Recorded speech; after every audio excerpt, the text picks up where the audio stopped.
Good morning, everyone. Welcome to Daily Meditation. Welcome back after our month's break. It's very nice to see all your familiar names streaming in. I'm sure we'll have a good crowd today. I hope you've all been well over this month and managed to nourish and sustain yourself and your practice over this time. I'm very happy to be back with a new teacher, Milla Gregor, who is leading us this week on the theme of which comes first, your practice or your life. And Milla is joining us from East London, I believe. And I have just lost Milla's bio, so I don't remember it off by heart. I'm going to tell you about it right now. That's okay. Oh, you want to tell us quickly? Maybe it's easier. Yeah. No problem, Faith. Awesome. Thank you. Go for it. Do you want to just introduce yourself? What do you prefer? So, my name's Milla, and I'm based in East London and practicing peace meditation and the Dharma since about 5. And Martin is my main teacher. I'm mostly at home in the Insight tradition, though I also have roots in the Plum Village tradition. And I've met some of you before. It's very nice to see you and to be back after the summer. I'll say a bit more when I start fully. So it's not your first time, actually. Did I get that wrong? Okay, sorry. Welcome back.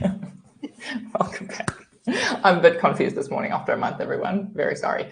So the one thing I do know is that the session runs for 1 hour, and typically that includes Dharma talk, meditation. Some teachers do Dharma talk first and then meditation, or guidance first and then some practice and then Q&A. I believe Milla's going to do it the other way around. So we're going to do practice first and then a little bit of instruction or talk, guidance. And then there's time for questions and answers. So there are 2 ways you can do that. You can either come on screen, and to do that, there's a little raise hand icon at the bottom of the screen. If you click on that, then I will see that your hand is raised and I can invite you on screen and you can chat with Milla, ask any questions, inquiries, or share any reflections that are coming up for you. And the other way to engage is just to write your question or your reflection in the chat. And you can preface your question or reflection with the word question in caps, just so we can differentiate the questions from the other nice bits of chat that stream through. All right, and as most of you know, since most of you are regulars here, these sessions are all run on Dana. So if you are able to donate this week, you are supporting both Sangha Live, all of our running costs, and you're also supporting Milla in the sharing of the Dharma, in being here with Sangha Live.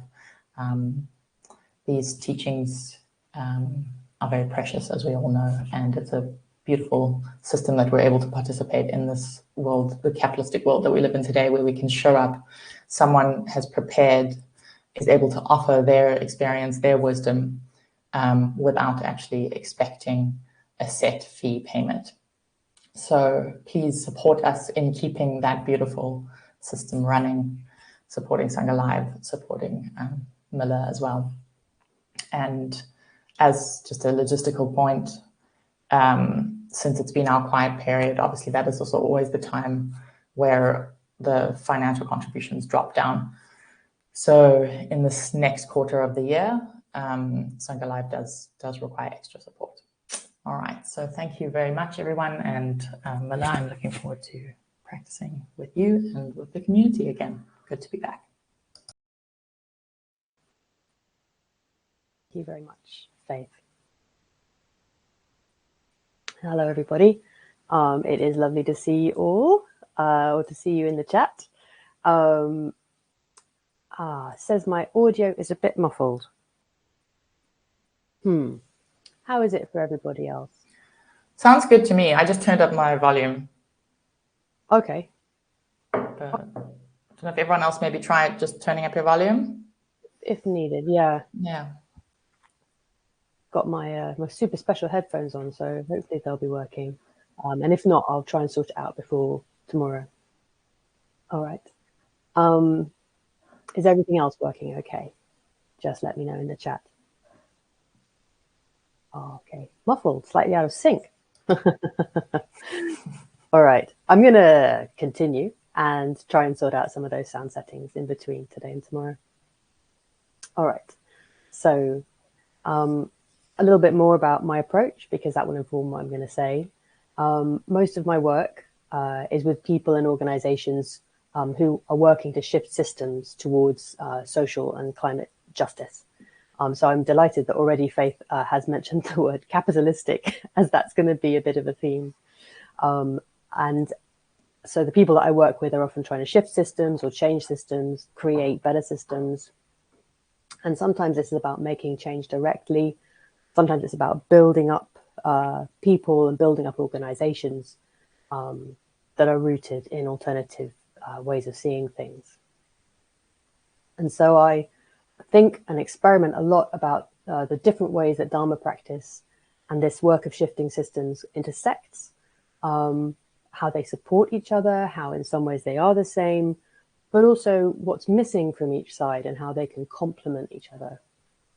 And I really love hanging out with other people who are interested in this stuff. Maybe that's some of you. And sometimes I do a little writing or speaking or teaching around it, because I love weaving together these ideas and I love finding other people who are also interested. And this week, I'm looking at my role as holding this space for us all to explore together, perhaps planting some seeds or opening some doors, or allowing a space where we can do that for one another. So I'll say a few words about what we'll be thinking about today, and then we'll go into some practice, and then I'll share some more thoughts before opening things up for comments and questions. And for my theme, this week I'll be exploring the ways that Dharma practice can support life and work and vice versa, because that's really been changing for me over the past few months. And it's been raising interesting questions about sort of the purpose of my practice and how I think about it, which may be of interest to you. I'm curious how you'll relate to it. So I'll say a bit more once we've had some meditation time. So feel free to get yourself ready and settled for that. Take any movements that help you settle, any stretches or wriggles, any yawns, finding your way to a place or a position that works for you for your practice. Whether that's lying down or standing or sitting. And if you're sitting, a good idea to have your hips higher than your knees, your legs well supported. If you're standing, I recommend having your feet about hip width apart and your knees a little bit soft. And if you're lying down, perhaps find a way to lie that's relatively even and comfortable for you. And however you're positioning yourself, trying to find a position that feels awake and also relaxed. This combination for practice. I'll ring the bell to mark the start and the end, and I'll guide a little bit at the beginning and gradually leave more and more space. Okay.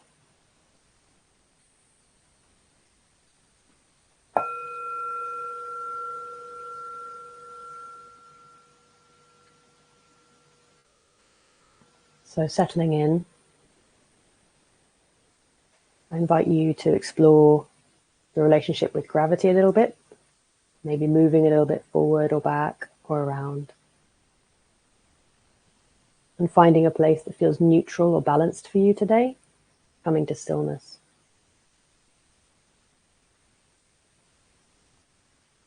Connecting with your felt sensations, allowing your weight to fall down to your body, be met by the ground, knowing that the ground will hold you.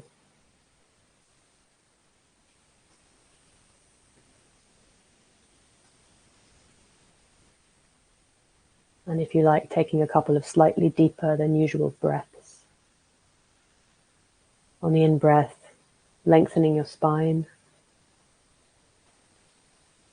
And on the out breath, allowing some softness in the front of your body, throat or your belly, your face.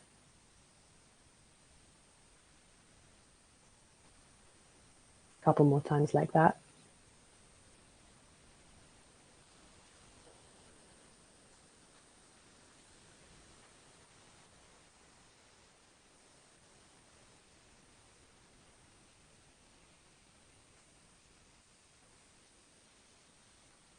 And now making contact with your embodied experience, particularly any places where your body is meeting the ground. Sensing into that in an exploratory way. Curiosity and kindness. What's that like?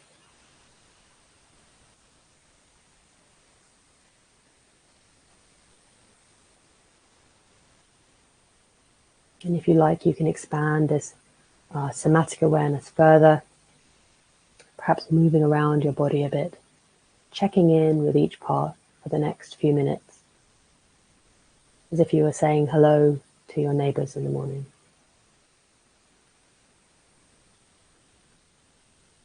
Just checking in, see what comes back.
And now broadening your awareness to your whole body at once. That's possible.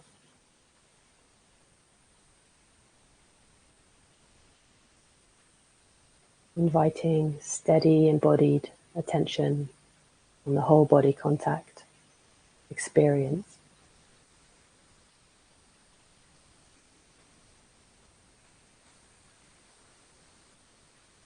Consistently tasting or being in contact with what's really happening for you and your body.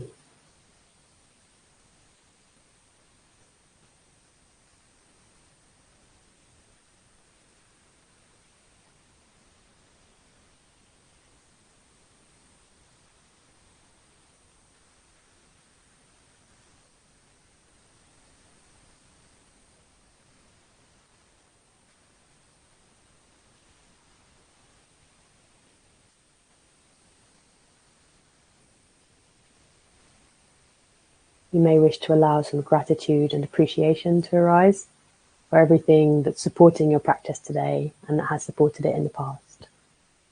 Traditional Buddhist approach is to offer gratitude to the Buddha, Dharma, and Sangha.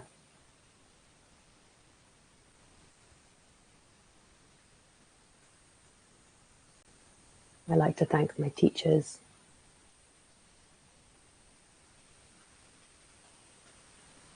people whose words and ways of being in the world have really helped me on the path. So thanking our teachers.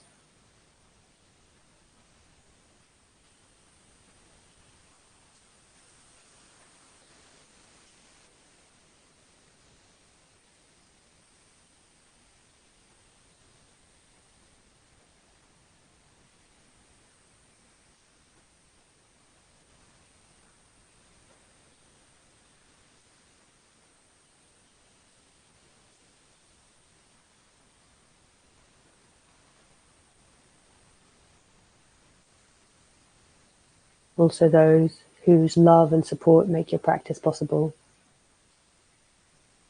Family, friends, wise friends on the path, people you work with, people who enable you to have financial support in the world. Thanking those who support us with love and resources and the space to practice.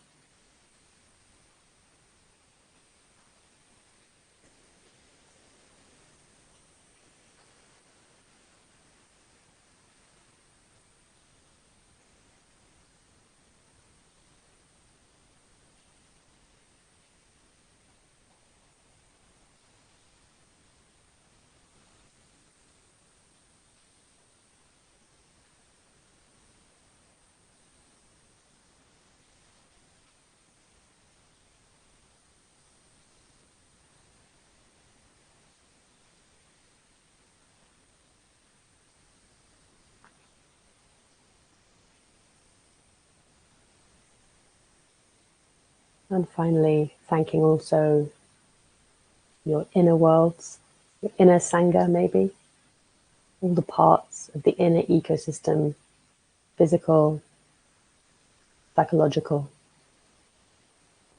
offering appreciation to the different parts of my body, working to keep us all going, the different communities of other species like bacteria and other life forms that collaborate to enable my well-being and to enable my life. Thank you to my emotions, my thoughts, all my different inner voices, mind, commitment to practice. Thanking, if you like, your inner Sangha, your inner community.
So in this spirit of appreciation and gratitude,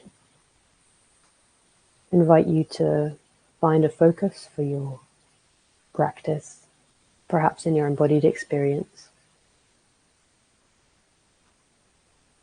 This could be a place in your body, feeling in your hands, some of the sensations of breathing,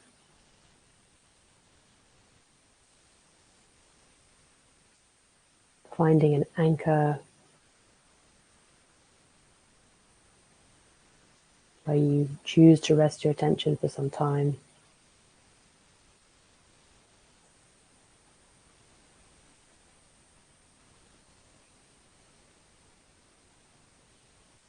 In the knowledge that everything is connected. We'll practice like this together.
Anytime you notice your attention may have been drawn away from your chosen anchor, choosing what to do about that.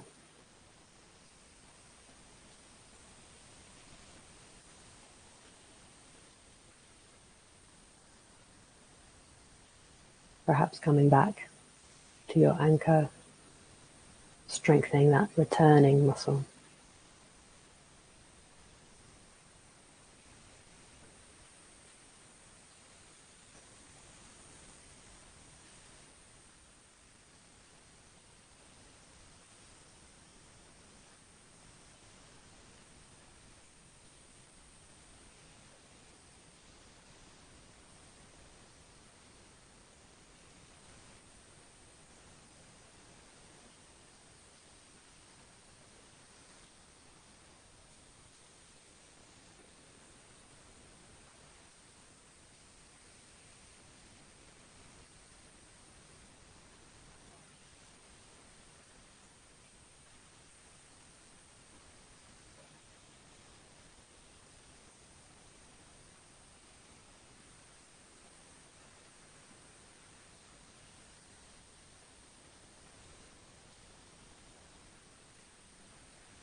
making contact with your experience,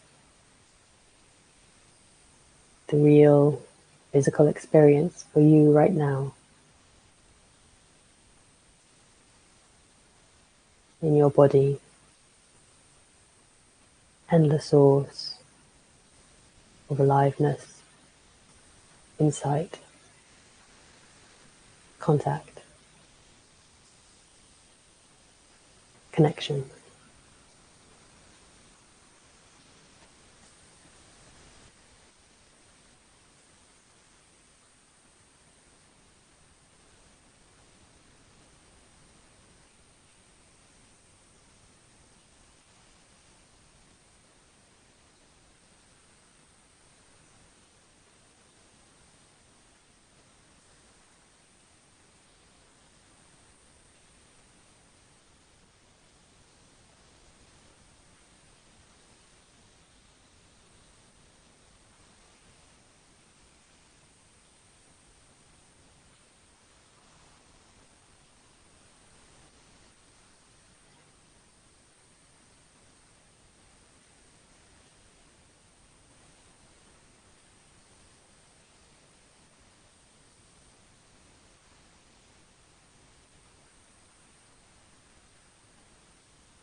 Moving now into the last part, perhaps the last few minutes of our practice, our quiet practice together.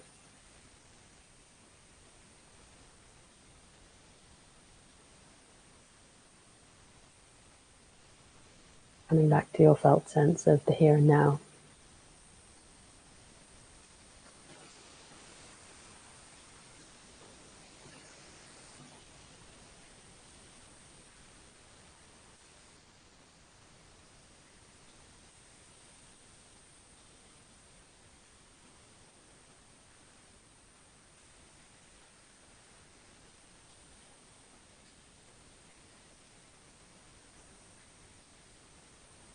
A Thai forest monk called Buddhadasa said, "The entire cosmos is a cooperative.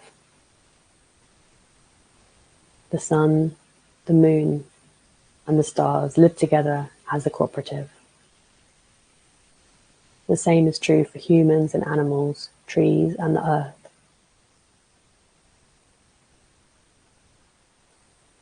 When we realize that the world is a mutual, interdependent, cooperative enterprise, then we can build a noble environment."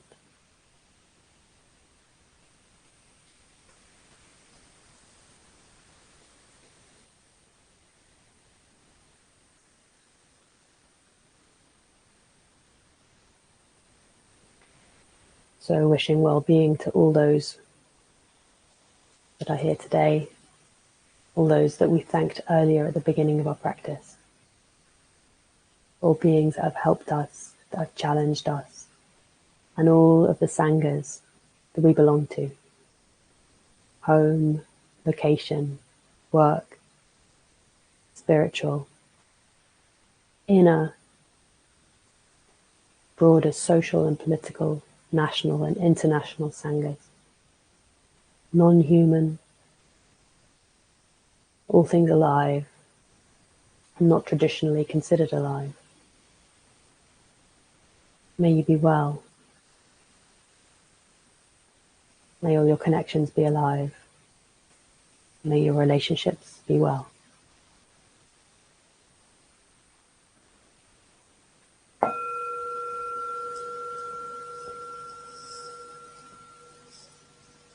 So we'll come back together again. I'll offer some thoughts, and you're welcome, as we said before, to put comments or questions in the chat as I do this. And just a reminder that it's helpful if you put the word question in capitals so that it can be picked up in the flow of the chat.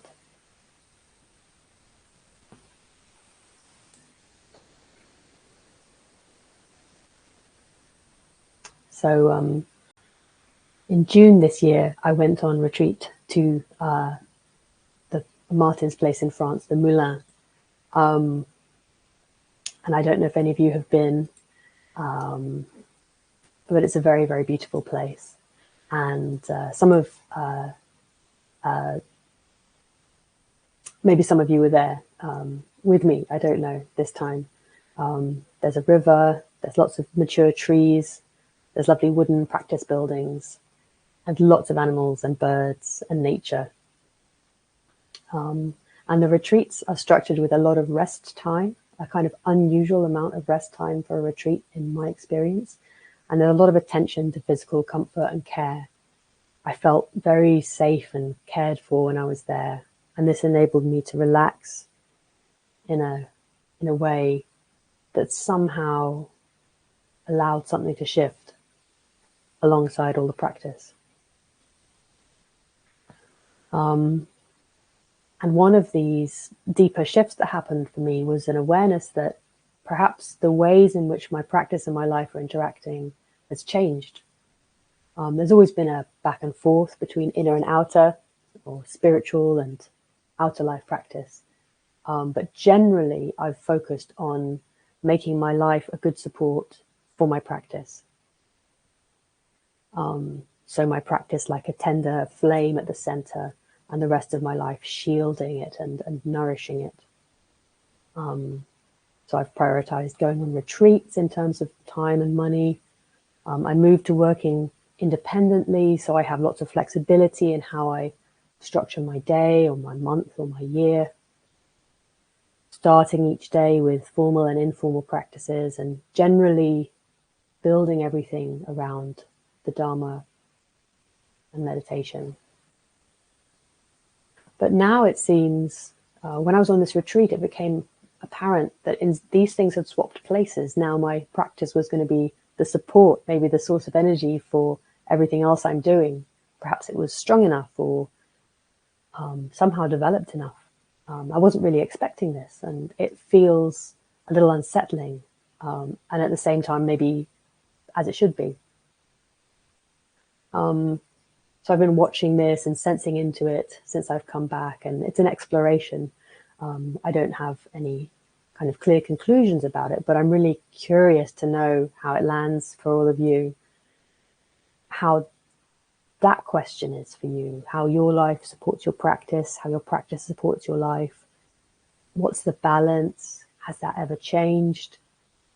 Or maybe for some of you, the question feels like ridiculous. Martin sometimes jokes that the point of practicing meditation is not to get really good at meditation. And in the middle of a retreat, that can feel like a completely hilarious joke. But it also raises the question of what is the purpose of meditation, how it fits within practice as a whole, and then, of course, what's the purpose of practice and how it fits with your life as a whole, and with our collective, communal, social and political lives as well. I was listening to a podcast recently. It's run by a Black British sociologist called Dr. Chantal Lewis, who's very committed to education, particularly in the non-written word. And that's called Surviving Society. And I really like it because it helps me to expand my sociological imagination and deepen my understanding of structural and justice-oriented ways of looking at the world. And in this recent episode, she was talking about the process people can go through as they become more politically aware, waking up in this way. And it's such a parallel to the process of becoming more wakeful in the Dharma. I find it really fascinating. And she said, being awake is not a destination. You know, maybe it's necessary, but not sufficient, because things are always changing. And it really spoke to me, especially given these changes in orientation I've been going through. The Buddha, after his awakening, he spent some time in contemplation trying to figure out what to do next, whether or not he would teach, for instance. But then continued for most of the rest of his life, the greater part of his life, to build community, to interact with everyone around him, to teach. He was very much turning towards the world, with awakeness at the core and sharing these ideas at the core, and also living and engaging. And then in the Mahayana tradition, we find the Bodhisattva ideal, where once you're awakened, or awakened enough perhaps, the focus becomes supporting others to become awake, to ease suffering, to increase joy. And that's expressed in the somewhat paradoxical Bodhisattva vows, which some of you may have come across.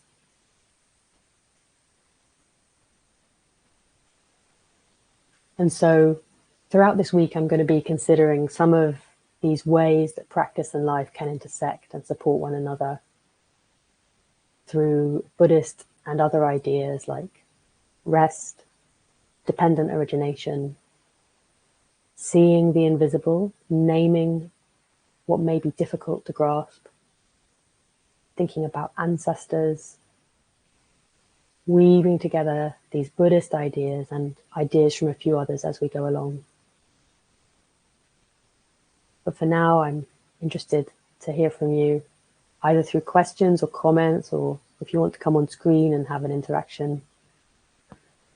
What is your practice for you right now? Or what would you like it to be for? Is it turning out how you thought it might? What are you learning? So I'll stop with my reflections now and take a look and see.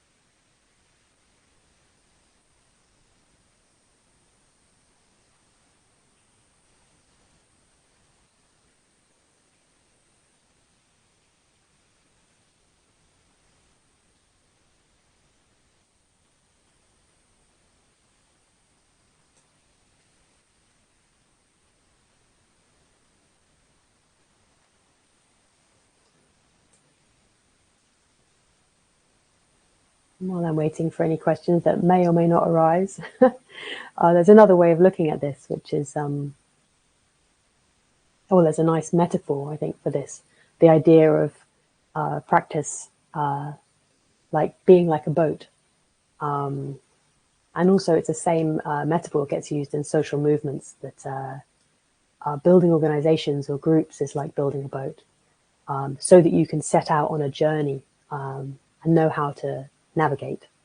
And sometimes people just kind of don't think about it that much, just grab something and launch themselves into the river, maybe taking a few other people with them. And other people might go the other extreme and spend years building a perfect ship, and then they're ready to set off. But then they find out there's been new ways to develop to build an even more perfect ship. So they stay actually on the riverside and never leave. And maybe, the classic Buddhist way, the wise choice is the middle way, launching once you're ready enough and then patching things up as you go. So kind of launching the ship and then keeping on building as you're sailing. So the community is the boat and your destination is the better world we all know is possible. I read an article once, I can't remember the reference, but it asked the question, are you building a boat or are you sailing a boat? And where is your boat? Is it on the shore? Is it in the water? Or is it in a bottle on Mark Zuckerberg's mantelpiece? Which opens a whole different topic for another day, I think. Anyway, I'll take a look for other questions and comments. And if not, we can continue sitting together.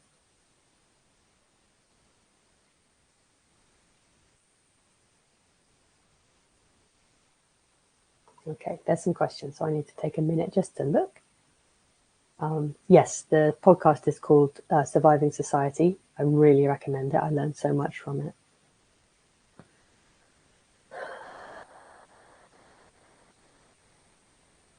Some observations.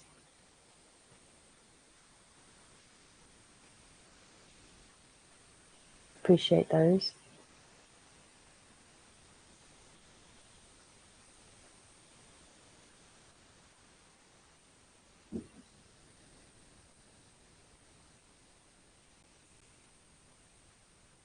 The idea of connecting with the inner Sangha, inner and outer worlds. And then a question from Natalie. Practice supports life and life supports practice. An example of how the shift has happened. Actually, that's quite difficult to know exactly how it happened. I can maybe think of examples of the ways in which they've supported one another.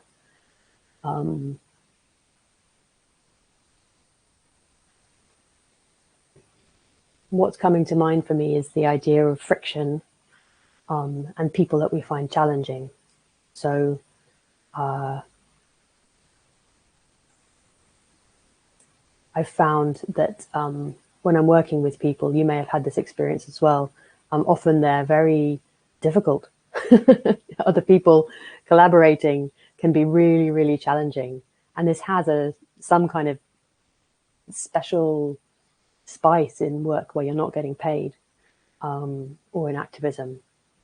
I think it can be particularly frictiony sometimes. People are coming with maybe not a lot of resources and maybe not used to working together, or very, very passionate about their values, and any friction that people encounter with each other can be kind of raised by this sense that their ability to express their values or change the world is being compromised by those who are supposed to be, working with them. And I found that having friction with other people brings a lot to my practice, not always in a welcome way, sometimes in an apparently intrusive way. But at the same time, this can be great opportunity to reflect, once I get past the reactivity and just chewing things over endlessly in my mind, and bringing it in just again and again to, well, what does this mean in terms of the Dharma, in terms of wisdom, this difficulty I'm having, bringing it in, I guess, as food for the practice. And then the other way around, sometimes, not always, sometimes if I'm feeling like things are difficult or frictiony in a particular situation, or when things are challenging physically, or I'm frightened, sometimes the ballast, is that ship metaphor again, the ballast or the weight that I have built up through, hours of sitting, can provide me with some grounding. And then also the somatic practice, the embodied practices, which are my focus, because I have rehearsed those connections deliberately many times. It's like the neural pathways or the somatic pathways are available if I have the presence of mind to want to access them. Perhaps a little bit easier than if I wasn't practicing. Those are a couple of examples of how the two support one another for me. The rest of this week I'll be talking about lots of other ideas, but those are personal examples. I hope that's helpful.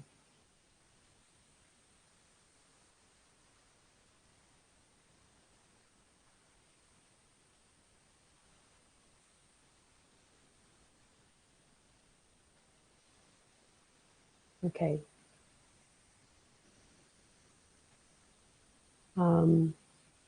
There's a question about how to support such a shift in our lives. Jane, thank you for that question. I'd be interested to know which shift you mean. So that could be the shift from bringing practice into our daily life, or the shift bringing daily life into our practice, or it's the shift of the two changing relationship. I'd be interested to know which you mean so I can respond.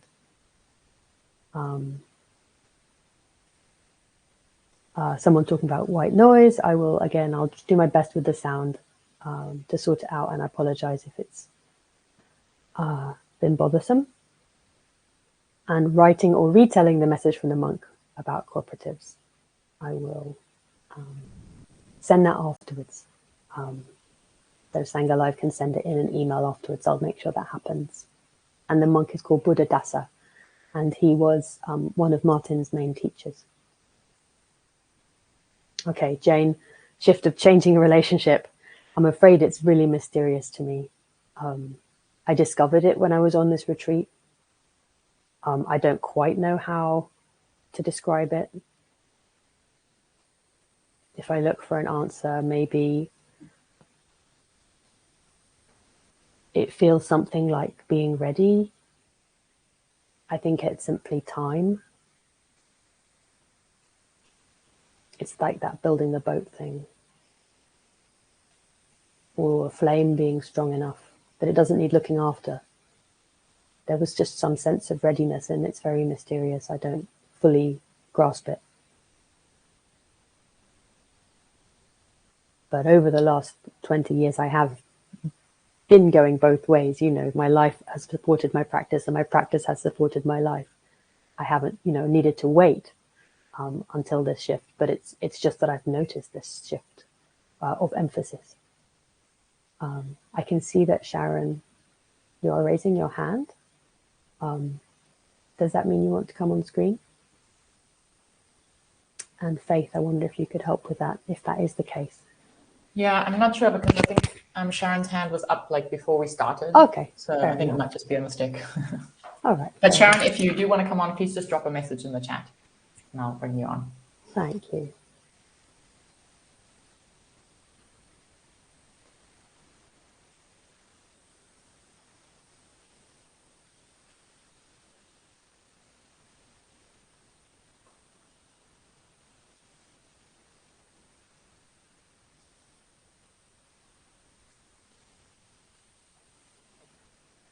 All right.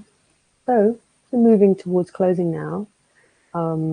Thank you very much for your practice and for coming along and for your questions and responses.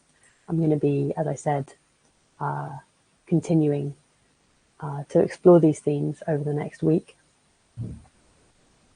And yeah, perhaps in between the sessions, I invite you to ponder this question, to hold this question of how these two interrelate, and also what your practice is for. The idea of an aspiration,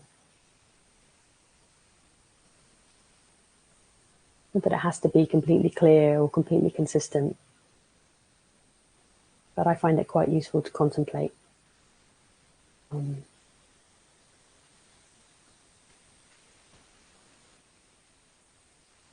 All right. I think we'll close. And we'll leave the chat open for a little bit for you all to say your goodbyes.